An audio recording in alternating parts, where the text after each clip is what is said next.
Hola comunidad de EL Talk, bienvenidos nuevamente a otro episodio. Hoy vamos a hablar sobre el aprendizaje híbrido. Quien nos acompaña el día de hoy es Maca Castro, especialista en el área de inglés, y el profesor Cristian Tello, docente del área de inglés en un colegio particular. Bienvenidos y muchas gracias por su tiempo. Gracias por la invitación, Robert. Muchas gracias, Robert, por la oportunidad. Quisiéramos saber en primer lugar sobre ustedes. ¿Qué hacen? ¿En dónde trabajan? ¿Qué están haciendo? Miss Maca. Bueno, soy especialista en el área de inglés, pero actualmente también estoy trabajando en la Universidad Católica, la Pontificia Universidad Católica del Perú, en idiomas católica, y justamente trabajo en el área de inglés virtual, ¿no? Que es 100% virtual, un programa virtual. Ya llevo ahí más o menos 4 años. Perfecto. ¿Cristian? Bueno, en mi caso me desempeño como profesor del área de inglés, específicamente en el nivel secundaria, en un colegio particular del distrito de Ate. Ya llevo casi 10 años laborando en esa institución, la cual me tiene muy contento, y a su vez estoy profesionalmente hablando, culminando mis estudios de maestría en gestión de la educación. Wow, perfecto. Bueno, este año va a ser un reto para todos los profesores de inglés porque muchos de nosotros vamos a entrar a un modelo presencial 100% o a un modelo semipresencial. En ese sentido, nuevas estrategias, nuevas oportunidades se van a presentar. Miss Maca, ¿qué es el modelo de rotación de estaciones? Bueno, el modelo de rotación de estaciones responde al modo de aprendizaje híbrido o blended, ¿no? Recordemos que llamamos aprendizaje híbrido, en el cual los estudiantes tienen la oportunidad de interactuar con sus pares, mediados por un docente, pero además también están expuestos a entornos de aprendizaje virtual o medios digitales. El modelo de rotación de estaciones corresponde a esta modalidad. Entonces, un poco yendo a la literatura, ¿no? Cabe mencionar que el Insight Institute, que tiene como cofundadora Clayton Christensen, que hizo estudios en la teoría de innovación disruptiva, que vale la pena, creo, mencionar un poco, ¿no? Hablar un poco de innovación disruptiva, porque es transformar un sector con servicios complicados, como en este caso también es el sector de educación, y darle soluciones simples y sostenibles, ¿no? Y entonces creo que de ahí nace la idea como que hoy en día la tecnología está al alcance de una gran mayoría de ciudadanos, porque ya sea un móvil, una tableta, un ordenador o portátil, ¿no? De alguna manera estamos en contacto con la tecnología, y entonces en ese sentido los sistemas educativos han ido incorporando cada vez más los medios digitales o tecnologías de la información a los modelos educativos. Y un ejemplo en el sistema educativo público en nuestro país, pues así es, las instituciones educativas con jornada escolar completa, ¿no? Las cuales cuentan con laboratorios equipados con laptops, auriculares, mouse, y justamente que son utilizados para el aprendizaje del idioma inglés. Perfecto. Entonces lo peculiar de este nuevo modelo es que también involucre la tecnología. Así es, claro, justamente eso, ¿no? Es un modelo en cual las actividades de las clases están organizadas en estaciones de trabajo que implican diferentes tareas, ¿no? Los alumnos son organizados en equipos y cada equipo realiza una tarea durante un tiempo determinado y después va cambiando de estación. Por eso va rotando justamente, y las tareas pueden ser de distinto tipo, ¿no? Hay trabajos en equipo, también podría haber trabajo individual, trabajo con tecnología, con papel, con lápiz, entre otros, ¿no? Claro, perfecto. Y Cristian, cuéntanos, ¿cómo utilizaste o aplicaste este modelo en tus clases de inglés con tus estudiantes? Bueno, básicamente era importante, como una experiencia personal, tomar en cuenta los recursos con los cuales contábamos, desde los recursos logísticos, así como los virtuales. Y enfatizando un poco lo que mencionaba la colega Magda, qué importante es resaltar las competencias digitales en la actualidad. Competencias digitales que nuestros estudiantes de por sí ya han adquirido, que son competencias que para ellos es muy fácil consolidarlas, y como los docentes también a su vez estamos en total obligación de poder adquirirlas. Y es eso, básicamente. Aplicando el método de Station Rotation, permitió para mí poder explorar un poco más y potenciar las habilidades sociales, el trabajo cognitivo, el trabajo en equipo, que tan importante en la actualidad, si hablamos de la educación integral, tiene que ser. Perfecto, sí, tiene mucha razón. Estas competencias digitales es algo que tenemos que desarrollar, ¿no?, en los estudiantes. Miss Magda, ¿cómo cree que se aplicaría este modelo de rotación de estaciones en un contexto híbrido en nuestro contexto peruano? Mira, justamente, bueno, he tenido yo una experiencia, digamos, hace muchos años, cuando trabajaba en una institución educativa privada. Justamente estábamos aplicando, digamos, haciendo como un ensayo, ¿no?, del trabajo de estaciones, ¿no?, de rotación de estaciones, pero nosotros lo llamábamos zonas de trabajo, ¿no? Entonces habían diferentes zonas de trabajo en el aula y igual de la misma manera los alumnos eran distribuidos en equipos y mira, era realmente muy satisfactorio ver cómo los estudiantes trabajaban de una manera colaborativa, pero sobre todo motivados, ¿no? Y se veía realmente lo que nosotros llamamos engagement, ¿no?, que está muy de moda la palabra, pero sí se notaba a los alumnos que realmente estaban muy comprometidos con las tareas que se les asignaba para cada estación, ¿no? Y era muy, muy interesante. Y había una zona de trabajo que era la zona de trabajo autónomo, por ejemplo, ¿no?, en el cual los estudiantes realizaban algunas tareas de manera muy autónoma, muy independiente. Y justamente está, como dice, estoy muy de acuerdo con lo que dice Cristian, que es un poco ayudar a que los estudiantes que tienen esta competencia digital, digámoslo así, ¿no?, que son nativos digitales, pero un poco también orientarlos hacia su aprendizaje, porque usualmente los estudiantes saben utilizar la tecnología, pero lo que todavía no están un poco acostumbrados es a utilizar la tecnología para su aprendizaje. Y creo que ahí es donde entra justamente el rol, ¿no?, de nosotros los docentes para poder orientarlos hacia ello. Y justamente el Station Rotation, este modelo de rotación de estaciones, nos da esa oportunidad a los docentes y a los estudiantes para que ellos también puedan desarrollar estas capacidades de aprendizaje autónomo, ¿no? Entonces a mí me parece muy, muy interesante.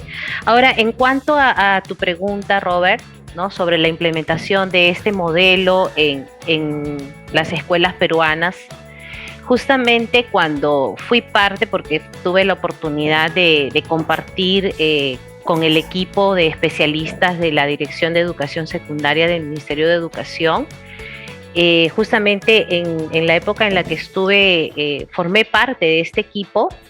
Estaba como responsable la especialista Cristel Oyola y además también contábamos con el apoyo de la especialista Lisa Wakefield, que justamente era quien nos apoyaba por parte de Rilo Andes, de la Embajada de los Estados Unidos, y en conjunto habían elaborado una propuesta justamente de el modelo de rotación de estaciones para las instituciones educativas GEC. ¿Por qué dirigido a estas instituciones educativas GEC? Porque justamente son estas instituciones educativas que cuentan con un laboratorio, ¿no? Cuentan con un aula equipadas con laptops, con auriculares, con mouse, y además también en aquel entonces tenían los estudiantes una plataforma con la cual aprender el inglés. Entonces se vio por conveniente un poco también aprovechar estas herramientas que teníamos para poder proponer este modelo de aprendizaje, ¿no? Rotación de estaciones. Entonces sí, tuve la oportunidad justamente porque fue Lisa Wakefield fue quien elaboró unas sesiones de aprendizaje bajo este modelo y se pudo aplicar a una escuela en Barranco. Fuimos, la verdad es que la experiencia fue muy enriquecedora, lo que yo pude observar, porque honestamente yo fui como para observar y tomar nota, en realidad las estudiantes en realidad estaban muy motivadas, participaban activamente, ¿no? Fueron distribuidas en 4 grupos, los grupos A, B, C y D, por ejemplo, ¿no? Entonces se iniciaba con la estación de introducción o de laboratorio y estaban 2 grupos, o sea, en 2 espacios diferentes trabajando, ¿no? El grupo A y B, por ejemplo, se iba al laboratorio y el grupo C y D se quedaba en el aula con la profesora, ¿no? Y luego se hacía el cambio y entonces se iban rotando, ¿no? Por ejemplo, en aquella oportunidad se pudieron observar el desarrollo, el trabajo en 5 estaciones, por ejemplo, ¿no? Que eran el Introduction Station and Lab Station, una segunda estación llamada Interaction Station, una tercera estación denominada Independent Station, una cuarta con Brainstorm Station y la quinta con un Rehearsal and Presentation Station. Pero también vale decir de que no solamente es el modelo, que es el Station Rotation, sino que además va acompañado con la metodología. Y justamente la metodología que se había pensado era en el Task-Based Learning, ¿no? O el aprendizaje basado en tareas. Entonces era ver cómo ese todo que se había propuesto y planificado, ¿no? Verlo como que en escena, ¿no? Verlo como que ya están los estudiantes con la profesora trabajándolo. Entonces, definitivamente los resultados fueron positivos, aun cuando, no hubo un entrenamiento previo o un proceso de inducción para las estudiantes, ¿no? Pero sí, en realidad se mostraron muy motivadas. Sí, entonces fue una linda experiencia en realidad. Y justamente ya después de eso también se presentó la propuesta a un grupo de docentes. Se les invitó para un focus group, inclusive. Ahí el especialista Martín Sánchez, por ejemplo, estuvo a cargo del focus group.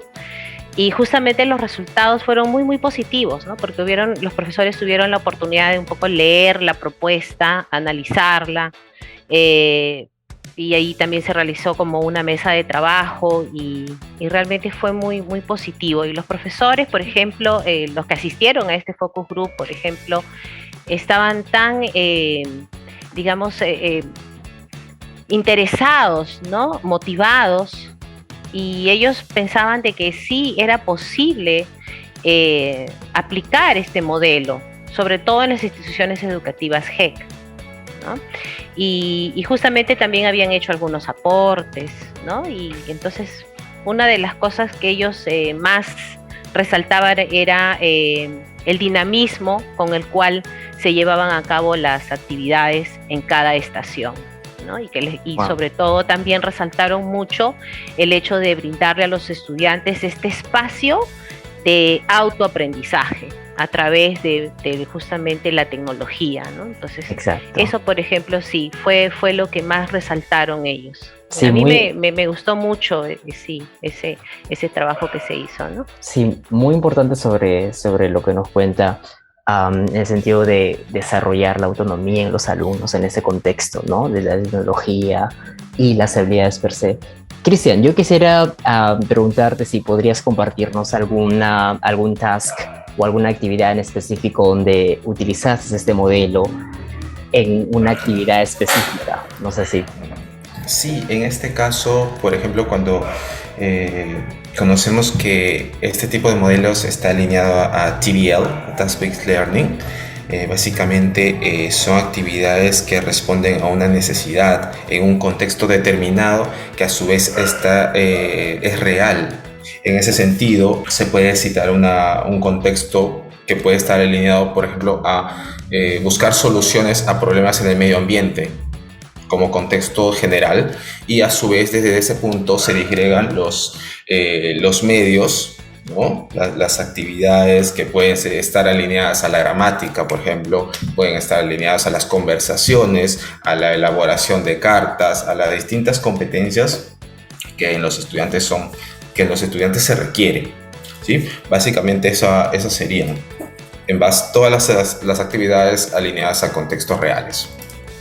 Perfecto. O sea, Entiendo que en tu clase tenías bastantes estaciones, grupos, donde un grupo se cargaba de la gramática, después de tendrías otro grupo donde estaban trabajando en alguna discusión sobre algún contexto global significativo, y tenías otro grupo donde podrías trabajar otros recursos. Entonces, esa rotación de estaciones ayudó a que el estudiante pueda desarrollar su autonomía y sus habilidades. Y sumado a eso también a través de la retroalimentación, el feedback, poder enriquecerse entre grupos a través de la socialización, enriquecer lo que otros habían aprendido y cómo lo habían aprendido, lo cual definitivamente ayuda a generar un mejor entorno de aprendizaje colaborativo. ¿Y qué oportunidades de mejora o oportunidades de reflexión pudiste encontrar en este modelo? ¿Cómo lidiaste con algunos problemas que surgieron? Básicamente, una oportunidad de mejora bajo este modelo o cualquier otro que se implementa siempre es de que, si bien es cierto, se pueden implementar diferentes estrategias en la actualidad, siempre va a haber una oportunidad de mejora, y esto se resalta mucho en considerar aspectos tales como el distinto ritmo de aprendizaje, los estilos de aprendizaje. No todos aprendemos de la misma manera. Algunos somos más visuales, por ejemplo. Algunos inclinamos un poco más a la lectura y todo eso. Y es definitivamente un proceso de reflexión constante, el cual tenemos que ver y hacer los reajustes pertinentes de acuerdo a la necesidad. Es básicamente el tiempo adicional que tenemos que invertirlo, y como profesores es parte de nuestro trabajo hacerlo, ¿no? Claro. Y Cristian, ¿recuerdas algo en específico que tuviste que cambiar, algo que en alguna estación tuviste que reprogramar, o tuviste que quizás proveer de más feedback, o quizás las actividades que tenías en esta estación requirió más tiempo tuyo? ¿Cómo Sí. fue esa experiencia? Gratificante, pero primero lo voy a contar. Por ejemplo, cuando yo identifico que se lleva a cabo un common error en el área, de que ya, por ejemplo, tengo 4 grupos, y si yo identifico que 3 grupos no están realizando la actividad tal y como se había indicado o por un buen camino, lo que hay que hacer, o bueno, lo que yo hacía era detener un momento, detener la sesión, llamar la atención de todo el grupo otra vez y verificar si totalmente estaban siguiendo las indicaciones, si habían comprendido esa parte, lo que faltaba. O sea, intervenía en base al principio de common error. Claro, me imagino que estos grupos pequeños en esas estaciones, ¿no? Lograban que, digamos, el profesor se enfoque en algún tema en específico que cada grupo, ¿no? Tenga. Yo creo que eso también es una oportunidad de mejora. En ese sentido, misma, habiendo escuchado las dificultades o las oportunidades de mejora de Cristian, ¿cómo nosotros los profesores de inglés podríamos enfrentar estos retos cuando implementemos este modelo en nuestras escuelas? Creo que sí es un reto definitivamente, porque siempre algo nuevo, ¿no?, que se implementa exige, también demanda mucho de todo, en realidad de todos, ¿no?, de todos los actores. En este caso los docentes, los equipos y también los estudiantes, ¿no? Yo creo que el reto para los docentes es el diseño, ¿no?, de experiencias de aprendizaje que sean realmente significativas y que atiendan o que correspondan a los propósitos de cada estación, ¿no? Porque se tiene que tener en claro qué es lo que se va a realizar en cada estación. Entonces, creo que ese es uno de los retos más grandes, y para el docente y para los estudiantes es también un poco la autorregulación, y es un reto el desarrollo de su autoaprendizaje. porque definitivamente los estudiantes, el span de atención que tienen es muy corto y definitivamente el hecho de trabajar solos, ¿no? No les es tan familiar. Así que de repente en estos años de pandemia, creo que también les ha servido a ellos un poco para desarrollar justamente estas habilidades de autoaprendizaje, pero que ahora se tendrían que dar de una manera más direccionada, ¿no? Más dirigida y más mediada por el docente primero y luego irlos ya como que dejando solos. Creo que ese es un poco el reto. Por otra parte, también un reto para el docente es justamente identificar y ser muy reflectivo, ¿no? A veces cuando estamos inmersos en nuestra labor diaria en el aula, no vemos los errores quizás que como docentes también estamos cometiendo, porque definitivamente es una implementación, es algo nuevo y de que nos vamos a equivocar, pues nos vamos a equivocar, ¿no? Pero creo que lo que podemos hacer es sobre todo trabajar en equipo y también permitir que otros docentes nos observen cómo estamos trabajando y luego reunirnos para poder entre nosotros darnos feedback. Creo que eso es muy importante, ¿no? Creo que podemos utilizar esa técnica del peer observation, ¿no? O la observación a tus pares para poder mejorar. Perfecto. Cristian, ¿querías aportar algo? Sí, quería acotar en la última parte que menciona la colega Magda, qué tan importante es fomentar en las instituciones los acompañamientos pedagógicos, así como también las pasantías, así como también el co-teaching. Qué tan importante es para nosotros los docentes enriquecernos de las prácticas, de las buenas prácticas de otros colegas para poder aplicarlas, poder replicarlas. Eso creo yo que es fundamental. Muchos de nosotros, en mi centro de trabajo me he sentido muy contento en el sentido de que he podido adaptar buenas prácticas, no solamente del área de inglés, sino que también se puede hacer de una manera más integral, comprometiendo a otras áreas y poder aprender siempre de otros a través de la observación y posterior práctica. ¿Sí?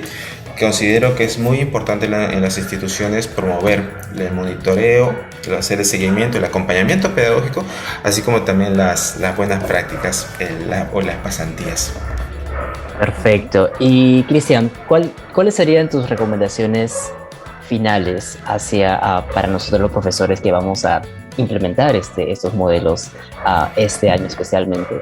¿Hay algo en específico que tendríamos que tomar en consideración? Definitivamente sí.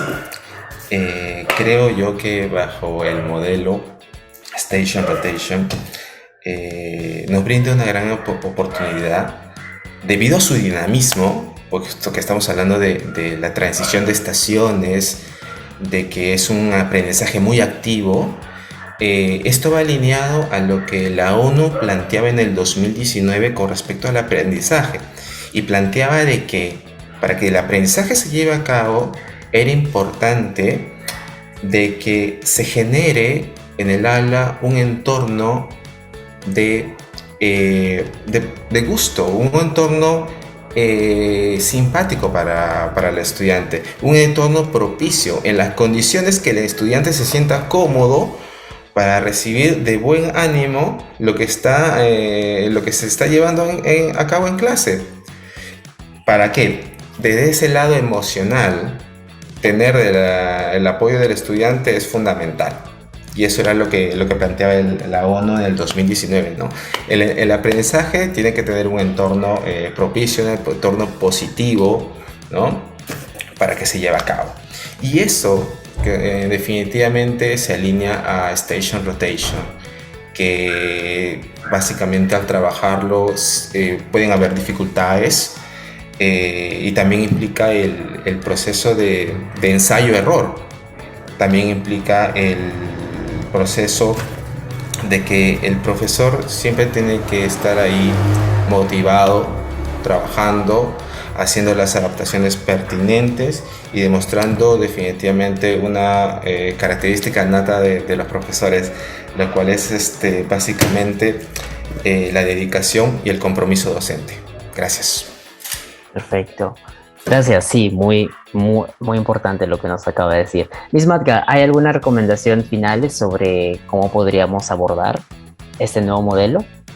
Sí, creo que lo más importante es que los docentes estén empoderados, ¿no? Creo que el empoderamiento del docente es muy importante porque eso va a permitir justamente tomar decisiones en cuanto a las mejoras que se deben realizar en la implementación de este modelo. Como vuelvo a repetir, todo parte, o sea, es el station rotation o la rotación de estaciones es un modelo, ¿no? Pero que tiene que estar contemplado desde el proceso de planificación, ¿no? Entonces, desde ahí, y creo que todo tiene que estar concatenado, ¿no? Entonces, la planificación, qué es lo que queremos que nuestros estudiantes desarrollen, qué es lo que ellos, qué competencias van a desarrollar, qué contenidos van a necesitar, cuáles son esas evidencias, lo mismo, ¿no? Qué es lo que ellos van a presentar. Y creo que en la medida en que tengamos claro qué es lo que queremos, vamos a poder ir haciendo los ajustes necesarios. Hay que tener en cuenta también el uso del laboratorio, ¿no? Qué materiales o qué fuentes o qué entorno de aprendizaje virtual vamos a utilizar, ¿no? Porque en realidad es muy amplio, es todo un mundo de herramientas en lo digital, y tendríamos que sumergirnos y hacer la búsqueda, ¿no? Y saber qué es lo que realmente va a ser necesario para que nuestros estudiantes puedan utilizar, aprovechar para su aprendizaje, ¿no? Entonces, es muy importante entonces todo ello. Creo que es básicamente eso, ¿no? Y como dijo Cristian, el compromiso y pues la vocación del docente, ¿no? Que creo que es lo que marca la diferencia en realidad en nuestra profesión, en todo lo que hacemos. Como siempre digo yo, podemos tener un modelo, podemos tener un diseño, pero el que hace que todo esto sea posible es el docente, ¿no? Y con su toque mágico, ¿no? Creo yo que es lo que hace que podamos sacar adelante tantos proyectos bonitos que se han venido trabajando hasta ahora. Sí, definitivamente. Creo que este episodio nos ha dejado muy cortos y creo que hay muchas áreas, muchos branches para poder discutir. Yo les agradezco nuevamente, Miss Matka y Cristian, por su tiempo el día de hoy. Y nada, muchas gracias. Gracias a ti, Robert, por la invitación, y me ha dado mucho gusto compartir con ustedes esta tarde. Del mismo modo, Robert, muchas gracias, un placer para mí. Este tipo de conversaciones ha sido muy gratificante poder escucharla. A Magda, a usted, Robert, y bueno, encantado por la oportunidad. Sí, perfecto. Bueno, comunidad de El Talk, muchas gracias por habernos escuchado el día de hoy. Les invito por favor a suscribirse a todos nuestros canales en YouTube, Spotify y Facebook. Hasta una nueva oportunidad. Bye bye. Las opiniones vertidas en este podcast son de exclusiva responsabilidad de quienes la emiten.